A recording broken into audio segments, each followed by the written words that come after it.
4032353 4032353, alafu utakuwa unaomoka na hizi bidhaa. Kumbuka, kwenye Quick Win ni bidhaa bora zaidi kwa bei ya chini kwa chini.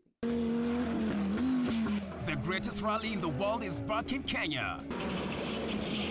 Catch all the action of WRC Safari Rally live and exclusive on KBC Channel 1 from 24th to 27th June. See the world's best drivers navigate their machines on Kenya's rough terrain at breakneck speeds. Experience the thrills, adrenaline, drama and excitement as man and machine do battle. Don't miss out. WRC Safari Rally, live and exclusive on KBC Channel 1, your true sports partner. Tonight on KBC Channel 1. And if you don't find out where she is within the week, I'll send you to jail. Oh, no. Until I drive Lucretia crazy with the ghost of my mother, I'd like to turn every evil deed she's done back onto her. Before you wear a medal, make sure you haven't dealt with someone who stole from us and wants to ruin us. Dad, what are you talking about? I'm talking about your deal with Ulises Arteaga. Just make sure that Ulises Arteaga goes bankrupt, so he'd sell his ranch to me at a ridiculous price. You stole our coffee at El Paraíso, and you made Cipriano your accomplice. And we know you're also responsible for the flood in the warehouse. Only you and I know about that secret, son. That and about your true origin, Tessa.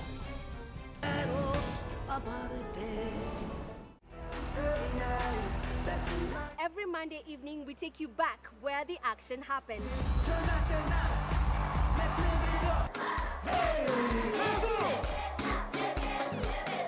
We cheer up your Monday blues. Our cameras rove all week to cover the latest in the enormous showbiz scene. We show you what you missed even if you were present.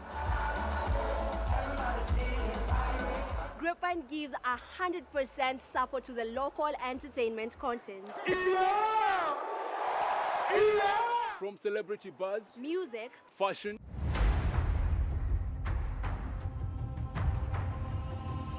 and all manner of entertainment and youth talent. Watch Grapevine every Monday at 10 p.m. Remember what they say, if you did not see it on Grapevine, then it most probably never happened.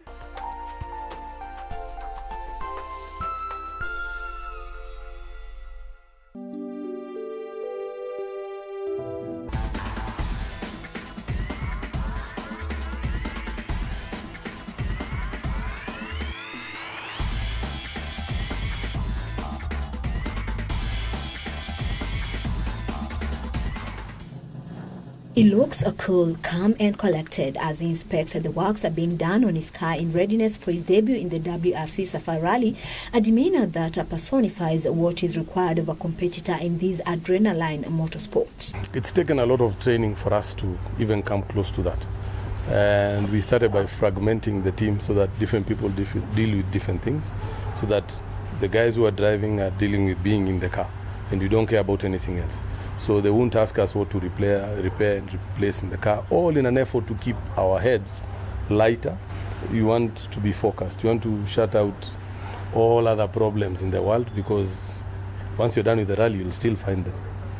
So that takes time to learn. It's not something I can tell you.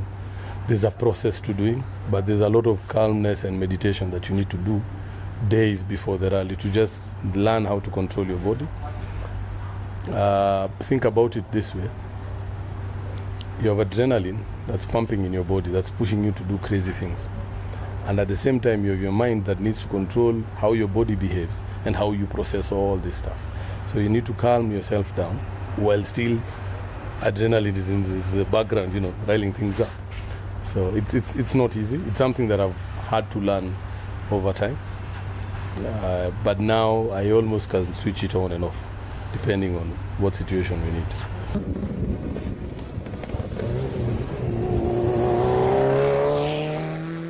Evans Akavese is one of the fastest rising indigenous Kenyans who have come a long way in rally to make their presence felt.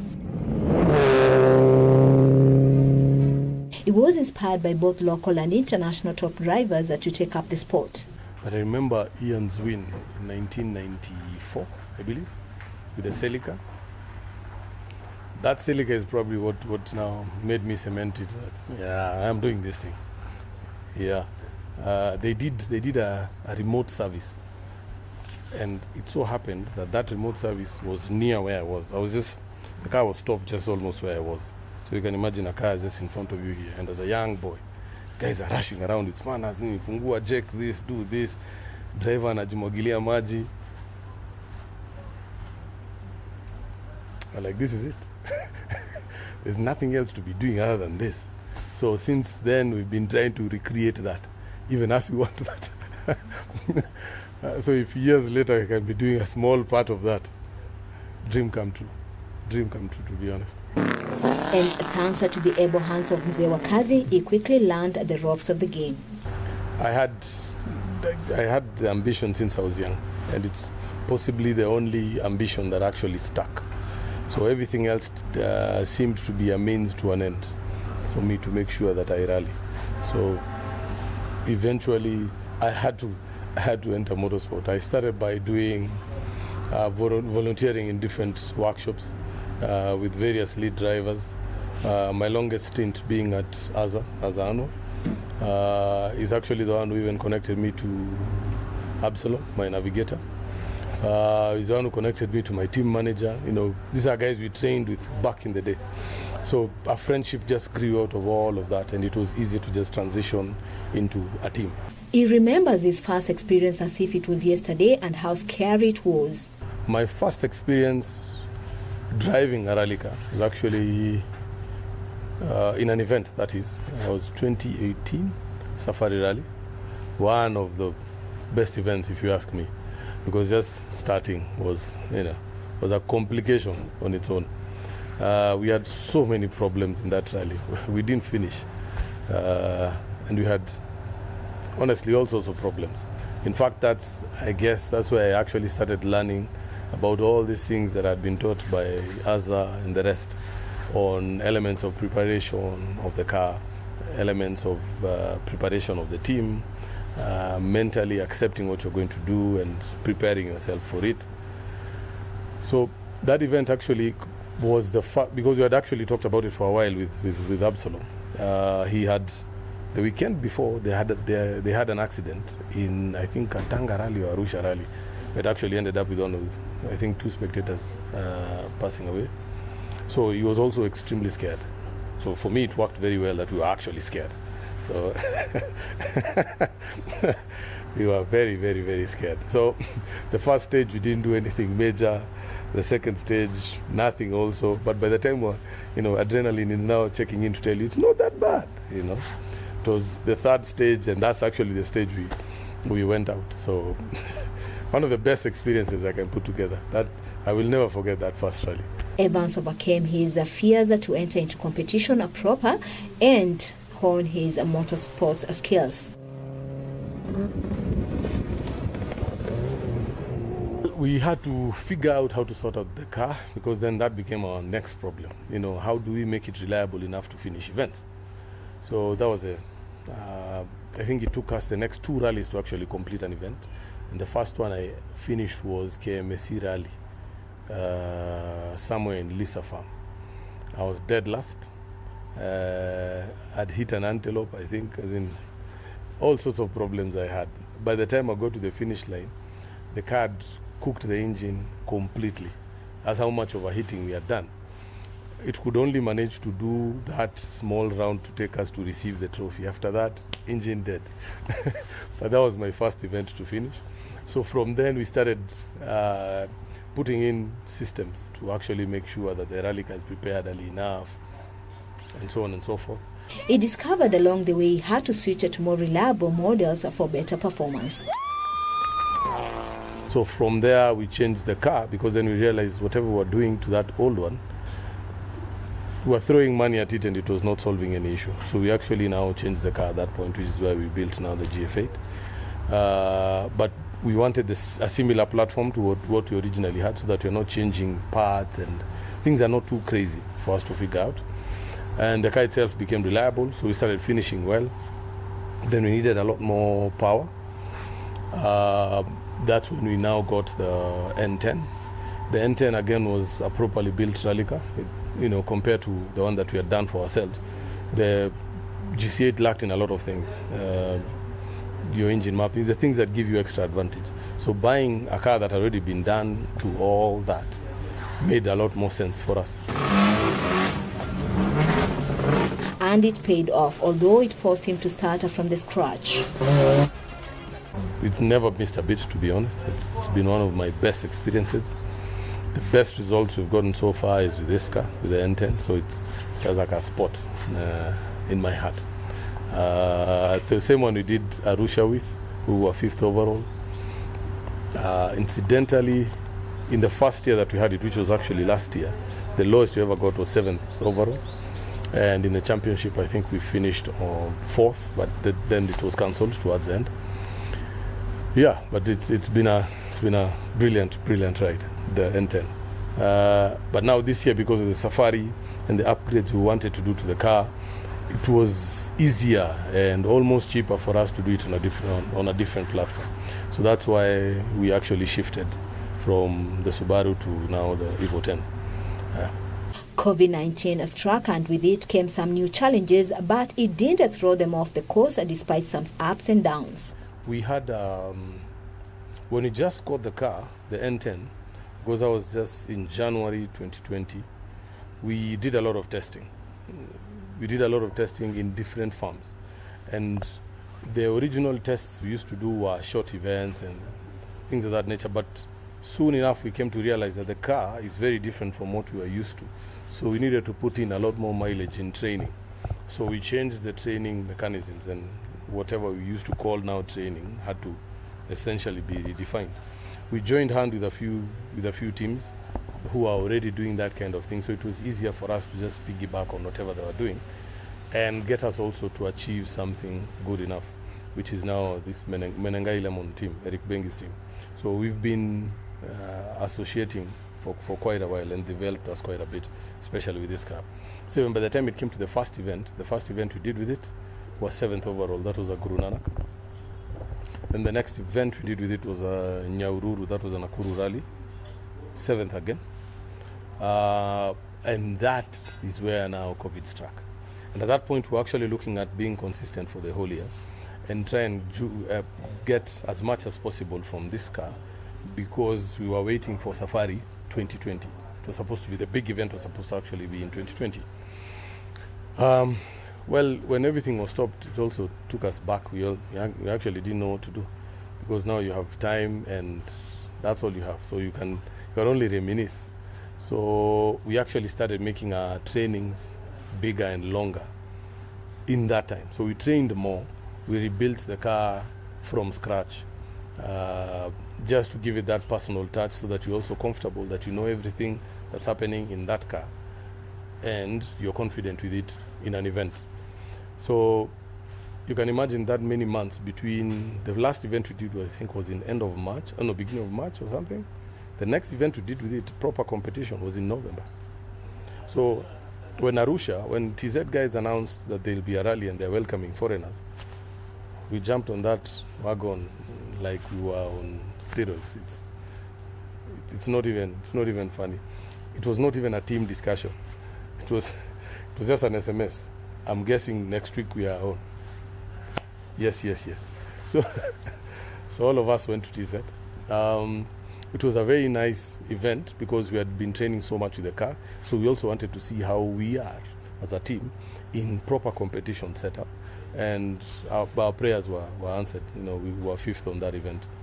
We'd have done better, but no complaints. 5th was brilliant.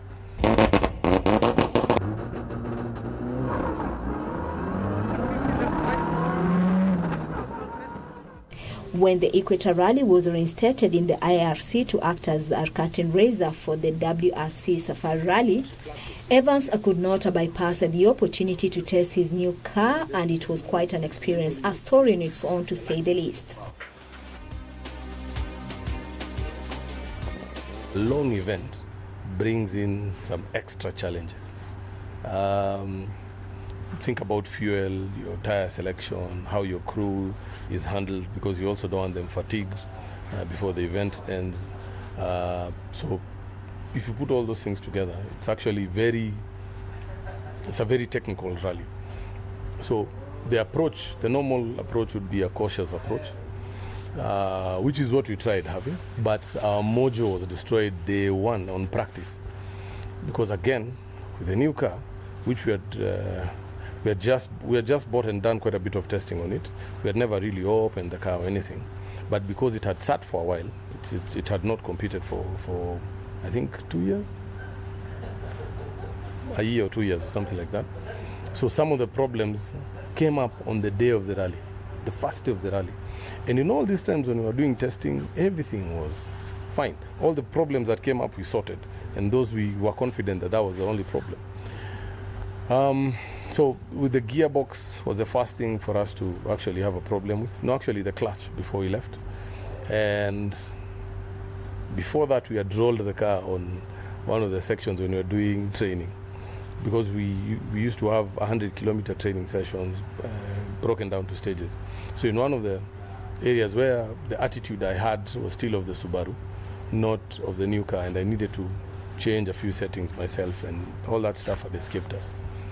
So we actually went wide on a corner and rolled the car, and that was a week to ARC, 1 week. So we rebuilt the car, but as a result, I think while loading it, when it had rolled, when they were offloading it or loading it onto the trailer, they had burnt the clutch, because the clutches on these things are quite sensitive. So we didn't know that until a day to the rally. A day to the rally, when we were leaving the workshop, I drove the car and felt, the clutch, nothing. So they fixed, we put in a new clutch, then they sent it for scrutineering, and everything was okay at that point. The day we start qualifying, the proper rally stage, from just the get-go, we could tell we have other problems now. We were not sure of the extent, but we just drove. We didn't even push it to that qualifying stage, which is what was determining the starting times for the following day. We didn't push it because we were not confident with it. The fuel pumps had failed. Yeah, well, one fuel pump had failed, and when we were connecting to the other one, the cable, whatever you attached to the fuel pump, on the second fuel pump, broke.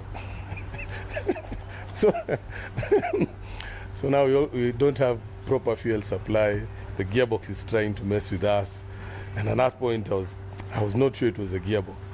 But by the time we drove from that qualifying stage all the way back to service, it actually packed up. A bolt went through the gearbox, sheared it, so we had all the oil leaking, and the gearbox jammed. The thing couldn't move. We decided now to try and see if we can repair. But by the time we removed it, we were very sure there's no repairs in sight, because it's a housing that was properly destroyed, not even the gearbox itself, not the mechanism. So we were either to continue with the rally or look for a new gearbox. No one within that vicinity had one that we could get, so we had to send people to Nairobi to look for one, which we got, and got it back there I think by 10:30. I came back to Nakuru. Now, because the rally had not properly started, they allowed us to repair the car and re-scrutineer the following day in the morning. So my big shot team here did all they could and made sure that car worked. So by 6, we were on the start line with everyone else. We had changed the gearbox from a competition one to a standard one, just to make sure we finish the rally, which, mind you, till now, it's not started. So after that, when we got into a rhythm, because of the matope and all that, and because the car had rolled, we had one of the pipes that connects to, you throw your water on your windscreen, like this much section of a pipe was missing. Someone didn't replace it, but then we didn't notice it, because when the car is being cleaned and all these things, you would normally be wiping it. We don't use the wipers. So when you're in the field, when you need the wipers, unafinya maji haikuji and you have matope on the windscreen kabisa, and you're supposed to be competing, so you can't even afford to slow down and look at what the problem is, because you don't even know if you can sort it in the first place. So You had, because you have drinking water in the car, at some point when you find a nice patch, kazi yangu ni kumwaga maji kwa windscreen, then now, you know, we can see something. Hopefully you don't get any more mud, which you do, because it was raining. So at first there was a lot of drama for us. And again, it's because we had not, as a team, we had not, say, built the car. So we are not comfortable yet with it. By the second loop, we had sorted all those first issues of the day. Second loop, a new problem crept up. I think because the car had sat for a while, it was not driven for competition for over a year. One of the coils had just started degenerating, one of the ignition coils. So in the second loop, it died. So we had now almost no power. It sounds so bad at the back. We couldn't almost hear ourselves, and we are wearing helmets with intercoms. So at some point, my navigator had to be extremely illustrative, you know, because from where I'm seated, I cannot turn and look at him. I actually can't. There are restrictions on all those things we wear. So I can only see this much. So he has to throw his hand somewhere near the screen, you know, in front of me. Tell me it's right 4. Point at which side that corner should be coming so that I also don't slow down. Because again, if you slow down, the car won't pick up speed. So out of the nightmare of a section, at that point, honestly, we contemplated just getting to service and calling it quits, because now we are not competing. If you look at our times on the first day, first stage, we were 11th. We posted 11th, the 11th fastest time, with I think 39 entries. Yeah. On the second stage, we were 7th. If you look in the afternoon, it's the opposite. We're almost 20, 22. So really, what are you doing? When we got back to service, because so many people got out, by the end of the day, we were actually 8th, because the total number of people remaining in the event were 13. So I'm like, okay, that's not bad. Why not do this again tomorrow? It's not a good addiction, I'll tell you that. So we repaired all we could. Next day in the morning, second day, the power issues that we had actually started creeping up more. Not that now the ignition coils, everything had been sorted, but we had a loss of power because I suspected the ACD pump. There's something that controls how the vehicle would handle. That thing had seized. It was not working anymore.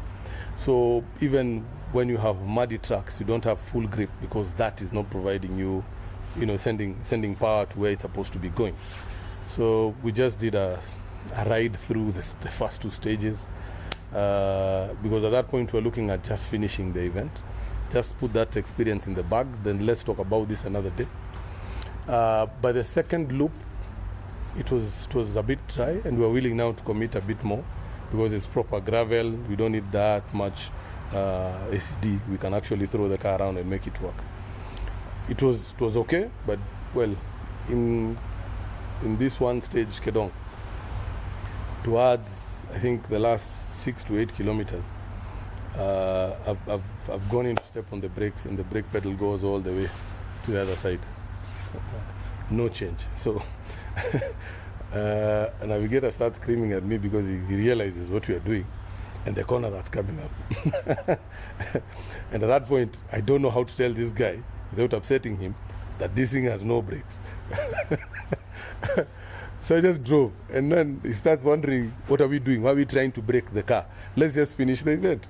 So by the end of that stage, I start trying to demonstrate to him how the car cannot stop, because you have to drive competitively generally. If the corner grading is not too bad, it allows you to maintain a relatively fast speed. And that is what I was banking on, knowing how Kedong was. So I didn't let off per se. But towards the end, where you actually need to stop, it didn't stop. Just went all the way past the time control, and we incurred even penalties because of that. But it was a fun experience at that point. We drove it back to service, where they sorted out. It was a small pipe that the rear left, a small pipe that had cut, and now all the oil had leaked through that, so you have zero brakes. So that was repaired. In the second loop, because now it's a lot drier, we know we have brakes, we can commit. That stage we actually found there's a guy who took a jump that was, I don't know what their grading was, but it was a little off. So the car landed in such a bad way that the front left tire, that plus the suspension, went out of the car. So it blocked the entire road, and it was a small road. So when you got there, we really couldn't do anything. So there's something in rally we call red flags. So a red flag was issued to us, which means all the guys who are affected by that and backwards, you cannot compete. You're given, let's call it a dummy time. But now, because that stage had been done in the morning, they took 30 seconds off that time of the stage in the morning. Remember, in the morning it was muddy, so we did zero work. Our ACD pump was not working, so we were actually almost bottom on that stage. Then you only took 30 seconds. Well, when it's dry, we could have easily done half the time we did in the morning. So at that point again, we started contemplating, this rally really doesn't want us to finish. So, so why not just go home?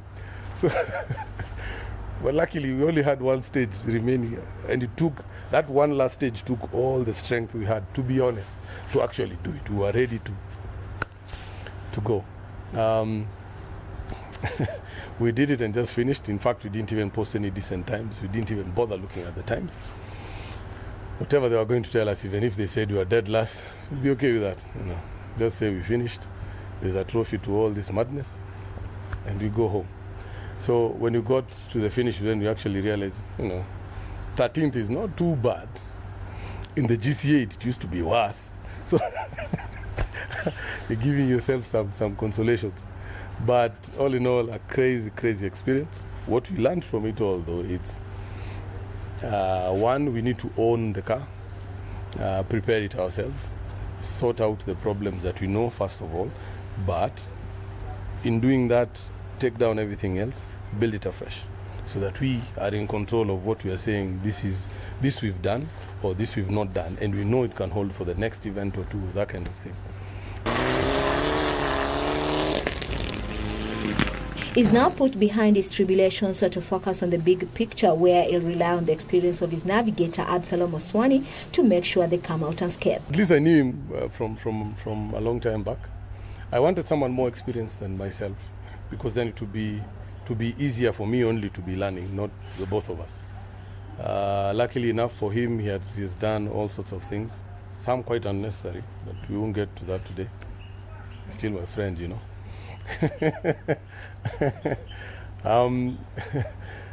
we have to understand each other. He has to understand how I behave, I have to understand how he behaves, to know when he's off his meds, if I can put it like that, or when he's actually off pace with me.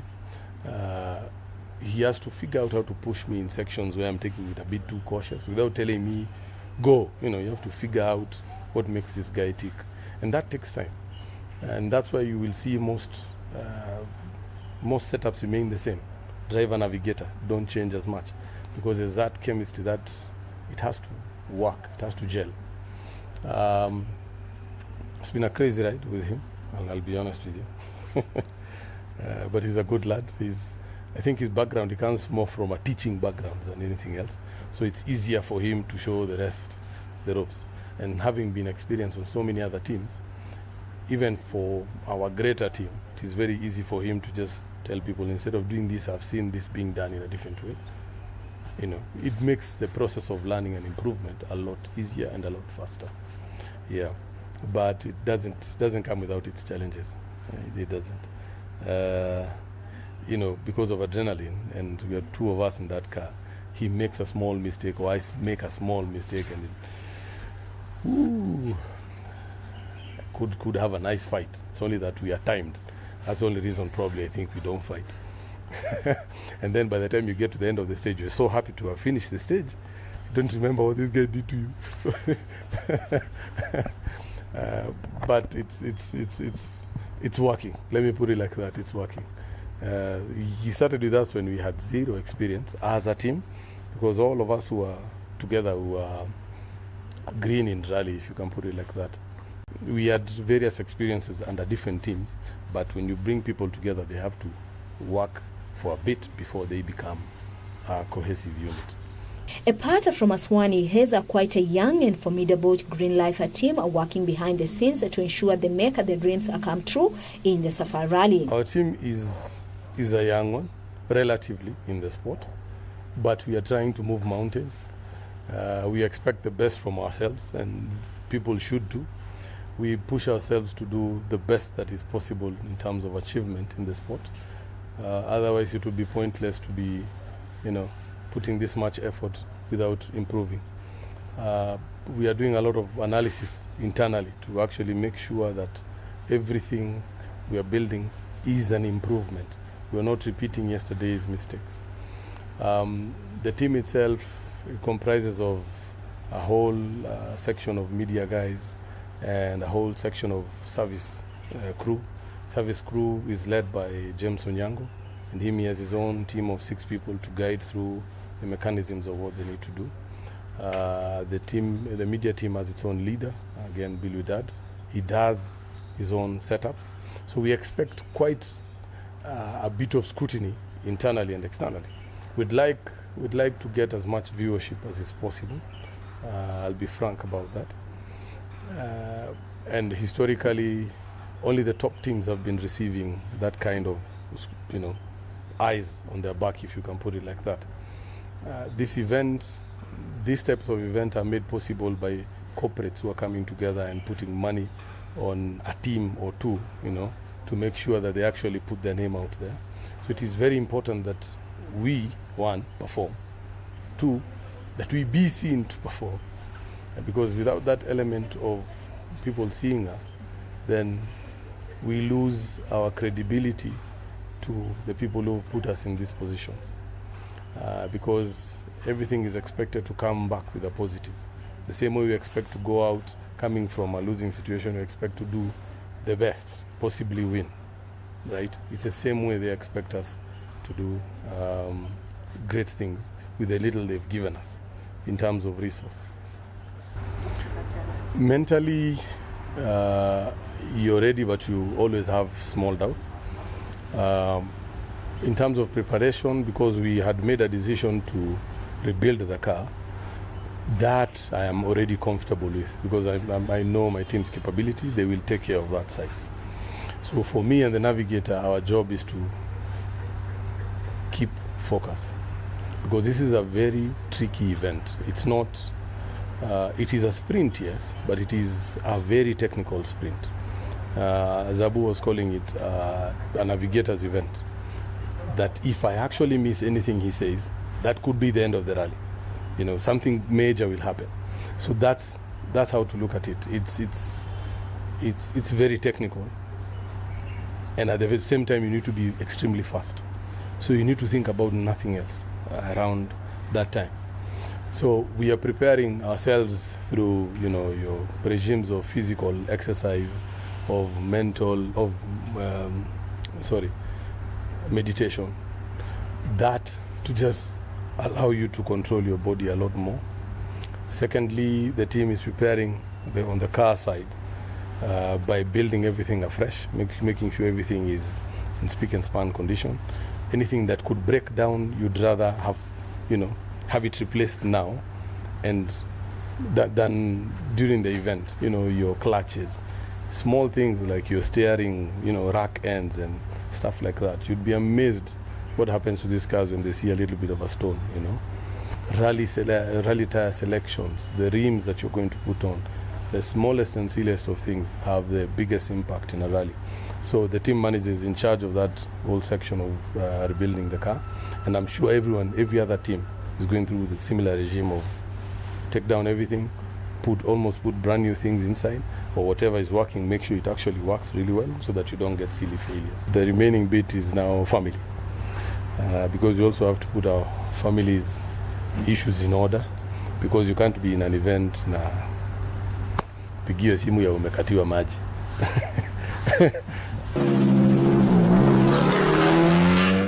Evans KBC, who currently leads the Division 2, navigated by Absalom Eswani, make quite a team in his Mitsubishi Lancer Evolution 10, and they are determined to stand out and be counted among the finishers when it's all done and dusted. You grow up wanting something so bad that you don't know what to do when it actually comes. That's where we are. So most of these guys have seen it. You've experienced it through the world of, WRC Plus, and their media outlets. You've seen it all, and you think you know how it works. But being in it is a different ballgame altogether. I can't explain, unfortunately. It's one of the best things. It's the only thing I've been looking forward to this year, that intently. So you can imagine the amount of time we are putting into the preparation with that kind of attitude. It's bigger than, in my opinion, it's bigger than you can imagine what it means to us. Having, wanted it for so long, from when you were 4 years or something like that, to now that you actually could be a part of it, and now you are actually a part of it. It's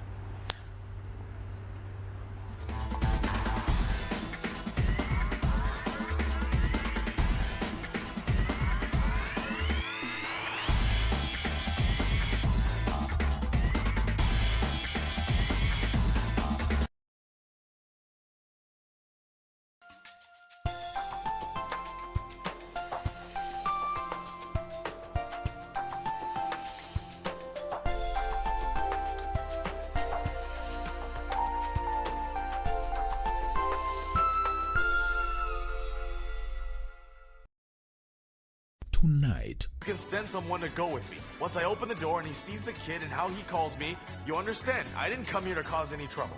I'm sorry, sir. Is that you outside the hotel? Yeah. I was trying to come upstairs to see you, but the hotel wouldn't let me. Let's go. Shatian's not with you. No? I don't care what you have to do. Do not allow Yugo to enter Shatian's school. Tonight on KBC Channel 1. And if you don't find out where she is within the week, I'll send you to jail. Oh, no. Until I drive Lucretia crazy with a ghost of my mother, I'd like to turn every evil deed she's done back onto her. Before you wear a medal, make sure you haven't dealt with someone who stole from us and wants to ruin us. Dad, what are you talking about? I'm talking about your deal with Ulises Arteaga. Just make sure that Ulises Arteaga goes bankrupt, so he'd sell his ranch to me at a ridiculous price. You stole our coffee at El Paraíso, and you made Cipriano your accomplice, and we know you're also responsible for the flood in the warehouse. Only you and I know about that secret, son. That and about your true origin, Tessa. Tonight on KBC Channel 1. Barabara wapenzi wasikilizaji, I go by the name at Simply Abba, the Prince of Rumbuken, Grapevines, unajua tena. Oh yeah. Over the weekend, this guy posted something that has, got everyone shocked. Huyu jamaa yani alipost ati I'm gonna die tonight. And I will miss everyone. Let me talk about how him and Bien are always, it's like they're always fighting about something. So Bien wrote something on his Instagram about Calligraph Jones. Alafu sasa Calligraph vile alimjibu, hey bro, yani hata ajui jokes. Huyo ajui jokes. So alijibu Bien akamwambia, yo, mimi saizi nabishana na kina Lil Wayne. Tonight on KBC Channel 1. Nakuulizaje? Una mpango wa kando? Mpango wa nini? Ati mpango wa nini? Ati hama kuja ukae huku. Kazini kwatakana tayarishi tangu lini? Kuna yule rafiki yako ule kijana mfupi mweusi. Huyu ni alifu wangu huyu boy. Si umesema ongezewa vijana? Nilikuwa kama boys Basi yule amenifanya sema taka kazi. Huyo? Lakini acha nikwambie mzee. Huyo boy. Utaitana. Huyo ni muizi. Nakwambia usijaribu imwagia soda tena. Ukimwagia soda tena tutachafuana. Ukimwona fanana na hiyo nguo. Kilemba cha hiyo. Sasa nina nguo tunaileta hapa. Kama umeomba. Huo ni ungwana.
Tonight You can send someone to go with me. Once I open the door and he sees the kid and how he calls me, you understand. I didn't come here to cause any trouble. I'm sorry, sir. Is that you outside the hotel? Yeah. I was trying to come upstairs to see you, but the hotel wouldn't let me. Yo. Let's go. Shatian's not with me. No? I don't care what you have to do. Do not allow Yugo to enter Shatian's school. Tonight on KBC Channel 1. And if you don't find out where she is within the week, I'll send you to jail. Oh, no. Until I drive Lucretia crazy with a ghost of my mother, I'd like to turn every evil deed she's done back onto her. Before you wear a medal, make sure you haven't dealt with someone who stole from us and wants to ruin us. Dad, what are you talking about? I'm talking about your deal with Ulises Arteaga. Just make sure that Ulises Arteaga goes bankrupt, so he'd sell his ranch to me at a ridiculous price. You stole our coffee at El Paraíso, and you made Cipriano your accomplice. And we know you're also responsible for the flood in the warehouse. Only you and I know about that secret, son. That and about your true origin, Cesar. Tonight on KBC Channel 1. Oh yeah. Barabara wapenzi wasikilizaji, I go by the name at Simply Abba, the Prince of Rumbakin. Grapevines, unajua tena. Oh yeah. Over the weekend, this guy posted something that has, got everyone shocked. Huyu jamaa yani alipost ati I'm gonna die tonight. And I will miss everyone. Let me talk about how him and Bien are always, it's like they're always fighting about something. So Bien wrote something on his Instagram about Calligraph Jones. Alafu sasa Calligraph vile alimjibu, hey bro, yani hata ajui jokes. Huyo ajui jokes. So alijibu, Bien akamwambia, yo, mimi saizi nabishana na kina Lil Wayne. Tonight on KBC Channel 1. Nakuulizaje? Una mpango wa kando? Mpango wa nini? Ati mpango wa nini? Ati hama, kuja, ukae huku. Kazini, kwatakana, tayarishi. Tangu lini? Kuna yule rafiki yako ule kijana mfupi mweusi. Huyu ni alifu wangu huyu boy. Si umesema ongezewa vijana? Nilikuwa kama boys Basi yule amenifanya sema taka kazi. Huyo? Lakini acha nikwambie mzee. Huyo boy. Utaitana. Huyo ni mwizi. Nakwambia, usijaribu imwagia soda tena. Ukimwagia soda tena, tutachafuana. Ukimwona fanana na hiyo nguo. Kilemba cha hiyo. Sasa ninaona nguo tunaileta hapa. Kama umeomba. Huo ni ungwana.